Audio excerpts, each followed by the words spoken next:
Hi, I'm Sean Patterson-Brodie. I'm a student in Biology 165, Section I-4 at Johnson Community College. My teacher is Mr. Awadala, and I am here to introduce myself to him as well as to introduce him to my familiarity with the microscope. I'm going to have to step backwards and forwards a little bit because I'm not exactly in the best placement, and this is really new to me.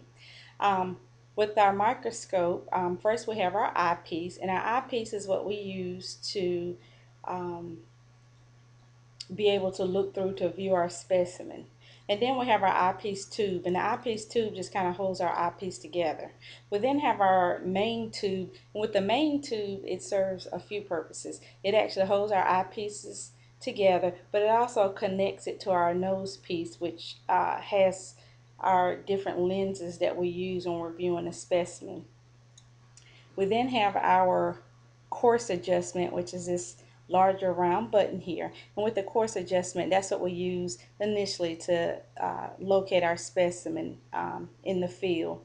And then once we've located our specimen and have it centered, we would then use our fine adjustment knob, and the fine adjustment knob just helps to get it in a clearer view. Okay, next we have our stage, and the stage is what actually holds our specimen in place. It's got a few clips here that kind of holds it down once we actually put our slide there. Then we have our diaphragm, and the diaphragm is what assists us with the lighting of our specimen, and you can adjust it as you need to. We then have our light source, and the light source that I have right now is just a mirror. It actually came with a cool light, but I didn't bring it up here for this presentation.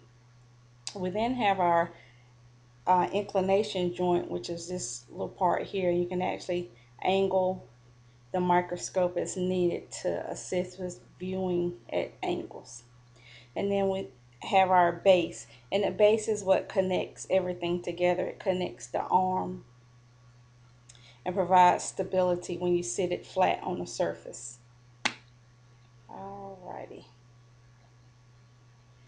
Then we have our nose pieces and objective lenses, and our nose pieces holds our objective lenses in place, and we've got a few different lenses that we can use to view specimens. Just depends on what it is we're viewing. We then have our stopper screw, and the stopper screw is located just above the stage, and it's actually located right behind our lenses. And what the stopper screw does is it stops and prevents movement of the main tube. Then we have our stage knobs, and our stage knobs are little round buttons that are located on the top of our stage, and it actually helps to move the slide either vertically or horizontally. We then have the arm, and the arm is actually what I'm holding the microscope up with. We then have a filter, and the filter is down near the diaphragm area, and it actually helps us with lighting, so we can adjust the lighting as we need to. This has been my presentation on the microscope. Hope you enjoyed it. Really nervous. I probably had to do about 3 or 4 takes to get it right, and it's probably still not right, but I'm enjoying the class so far, and I hope I can learn a lot of interesting things. Thanks.